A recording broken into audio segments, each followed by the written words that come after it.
पूर्व मंत्री सतपाल सांगवान का दर्द जुबान पर आ गया है। उन्होंने उन कारणों का खुलासा कर दिया है जिनके चलते उन्होंने जेजेपी को अलविदा कहने का फैसला लिया है।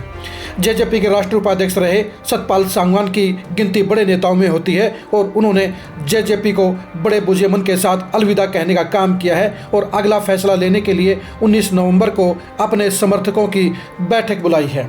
आप खुद ही सतपाल सांगवान की जुबानी सुनिए कि किन कारणों के चलते उन्हें जेजेपी छोड़नी पड़ी। मैं 19 नवंबर को दादरी के अंदर कार्यकर्ता सम्मेलन करने जा रहा हूँ। कार्यकर्ता से मैंने तो सोच भी लिया था एक दफ़ा तो कि राजनीति से पीछा छोड़ना पड़ेगा, क्योंकि तो पर लोगों ने मेरे को कंपेल कर दिया कि जब आप ही चले जाओगे तो हमने आपका साथ दिया, हमारा कौन होगा। आप एक कार्यकर्ता सम्मेलन करो और तब आपको पता लगेगा कि आप क्या हैं क्या नहीं है। लोग बहुत दुखी है, इसमें कोई शक की बात नहीं।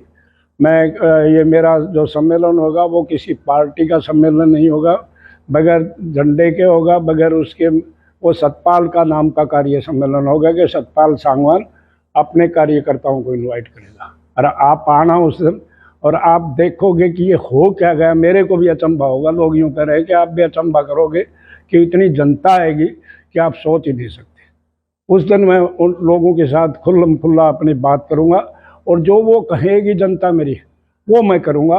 और जब मैंने चुनाव ना भी लड़े तो वो जिसको कहेंगे ना उसकी वो जो है ना उस पार्टी से कंपेल कर दूंगा कि लोगों को, हमारे लोगों को पूछने के लिए, क्योंकि जोश है एक, सोच भी नहीं सकता, मैं भी नहीं सोच सकता कि इतनी जनता आएगी। मैं आज किसी गांव में बात कर रहा था, मैं यार ज़्यादा ये उन्होंने 25 ट्रैक्टर तो कर लिए, भगवान देखता सुबह झूठ नहीं बोलता। तो मैं तो ये लग रहा है कि भूचाल ना आ जाए कोई ऐसा कि लोगों के लिए जीना दुर्लभ हो जाए। जो अपोजिशन वाले हैं जो मेरे पर वो कर रहे हैं, अरे राजनीति तो क्या है, पर ठीक है। मैं आपको एक उदाहरण बताऊं कि पिछले चुनाव में प्राइम मिनिस्टर आए दादरी और बारडा कॉन्स्टिट्यूंसी में, वहाँ से जो एमपी था, एमपी साहब ने, मैं कहना तो नहीं चाह रहा, एमपी साहब ने प्राइम मिनिस्टर आया दोनों कैंडिडेट की खिलाफत करी और मेरे को हराने के लिए जो है ना उसने थर्ड कैंडिडेट को जो है ना वो करा। ऐसी मैडम है तो ये पता नहीं है पार्लियामेंट में दोनों किस तरह लड़ेंगे। मेरे तो जब दोनों एक हाथ मिला देते हैं आपस में ज़रूरत हो और फिर जो है ना अलग अलग चुनाव लड़ने के लिए तैयार हो जाती है। तो अब मैं एक ज़्यादा राजनीतिक बात नहीं करते, मैं उसी दिन मेरी जनता के सामने, मेरे साथियों के सामने, मेरे लोगों के सामने जो वो कहेंगे वो करूँगा और वो मेरा डिसीजन फाइनल होगा। तो क्या पुरानी पार्टी कांग्रेस में दोबारा जाएंगे या कोई और? नहीं, ये तो मेरी जनता बताएगी, जो मेरी पब्लिक कहेगी, जो मेरे साथी कहेंगे, जो मेरे वर्कर कहेंगे वो करूँगा। अब तो मैंने एक बार बगैर उनसे पूछे गलती कर बैठा था, अब गलती नहीं करूँगा। एसवाईएल के बारे में मैं ये बताना चाहता हूँ कि सुप्रीम कोर्ट ने बहुत स्ट्रॉन्ग डिसीजन दिया है कि पंजाब सरकार क्यों एसवाईएल नहीं बना रही। वो जो है ना और फिर भी ये नहीं बनवा सकते तो बहुत शर्म की बात है। ये जो है ना हमारे को तो सुप्रीम कोर्ट ने जो क्या सुप्रीम कोर्ट के उसके जो है ना डिसीजन क्या अवहेलना करेंगे। सबसे बड़ा जो कुछ है वो सुप्रीम कोर्ट है, उसने खुल्लम खुल्ला कर दी। इतना देर क्यों लेट हो रही है एसवाईएल बनने के लिए? एसवाईएल बननी चाहिए हमारे लिए, खास करके हमारा जो है ना दादरी, भिवानी, महेंद्रगढ़, रेवाड़ी, इस एरिया के लिए सुप्रीम कोर्ट एसवाईएल। अब हमारे को पीने का पानी भी नहीं मिलता और फिर जो है ना ये क्योंकि इनको पता नहीं इस एरिया में। आज मैं आपको बताऊं, हमारी लोहारू कनाल आई है, उसमें भी थोड़ा सा पानी आ रहा है, पीने को पानी नहीं है। एक तो डूब मरने की बात है और ये फिर भी जो है ना अगर एसवाईएल बन जाएगी तो हमारे पानी की पीने की कोई समस्या नहीं होगी। चौधरी बंसी लाल को 1985-86 में भेजा था, उनने युद्ध स्तर पर काम शुरू करा दिया था, पर लोगों ने नहीं चाहा।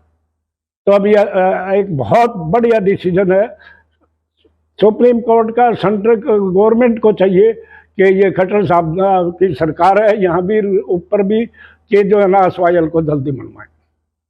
किसानों का जो मुआवजा, जो किसानों का मुआवजा है, पता नहीं हमारे साथ सारे क्यों भेदभाव करे से दादरी जिले का भी किसानों का मुआवजा पूरा नहीं हुआ है। जेपी दलाल से भी मैंने कहा था और वो स्टेटमेंट तो रोज दे दे, पता नहीं कि उसके क्यों नहीं मिल रहा, भगवान ही जाने। मिलना चाहिए। अरे किसान के बगैर है कौन, कौन पूछेगा? किसानों की मेहरबानी है। आज मैं जो है ना इतना बाजरा हुआ, भगवान ने सुन दी, नहीं तो ये तो अब के भी काम बन जाता। तो मुआवजा जो है ना, बहुत दिन से जो ये किसान एजिटेशन, यहाँ भी एजिटेशन कर रहे थे, सब जगह एजिटेशन कर रहे। मुआवजा तो जल्दी से जल्दी मिलना चाहिए, ताकि हमारे जो आज के किसान, और गाँव में जो है ना, गाँव में हमारे किसान बैठे हैं ना, अब के बाजरा हो तो न्यारी खुशी है उनके साथ। इन्हें भाव ठीक दे दिया, मैं इसके लिए नहीं करता, नो कमेंट्स, जो ठीक चीज़ हो। आपने सुन लिया होगा कि सतपाल सांगवान ने किन कारणों के चलते जेजेपी को अलविदा कहने का फैसला लेना पड़ा है। सतपाल सांगवान के बारे में सभी जानते हैं कि वो बिल्कुल बेबाक बातें कहने वाले हैं। उन्होंने मीडिया के साथ बातचीत में भी उन सारे कारणों का खुलासा किया है जिनके चलते उन्हें जेजेपी छोड़नी पड़ी है। सतपाल सांगवान ने अपने इस बयान के अंदर ये साफ कर दिया है कि जेजेपी के अंदर इस समय किस तरह के हालात हैं, दुष्यंत चौटाला की कार्यप्रणाली किस तरह की है और वो जेजेपी के अंदर खुद को किस तरह से इग्नोर महसूस कर रहे थे। सतपाल सांगवान की कहानी काफ़ी ऐसे जेजेपी के नेताओं की कहानी भी समझनी चाहिए जो इस समय जेजेपी में घुटन महसूस कर रहे हैं। खासतौर पर 1 दर्जन बड़े नेता जो दूसरी पार्टियों से आए हैं, वो अभी भी अपने आप को जेजेपी के अंदर बिल्कुल घुटा हुआ महसूस कर रहे हैं और उनके लिए जेजेपी में रहना किसी मुसीबत से कम नहीं है। वो जेजेपी में बड़ी मुश्किलों के साथ टिके हुए हैं। इनमें से कई नेता तो जेजेपी को छोड़ चुके हैं और कई नेता घर पर बैठ चुके हैं। अपने आप को हाशिए पर समझ रहे इन नेताओं की कहानी भी same to same Satpal Sangwan जैसी है। सतपाल सांगवान ने जेजेपी की हवा बनाने में अहम भूमिका निभाई थी और 2019 के चुनाव में उन्होंने जेजेपी बड़ी उम्मीदों के साथ ज्वाइन की थी। जेजेपी के सत्ता का हिस्सेदार बनने के बाद सतपाल सांगवान को लगा था कि वो अपने इलाके के लोगों की भरपूर सेवा कर सकेंगे, अपने इलाके के विकास कार्य करवा सकेंगे और अपने क्षेत्र में जेजेपी को सबसे मजबूत पार्टी बनाने का काम करेंगे।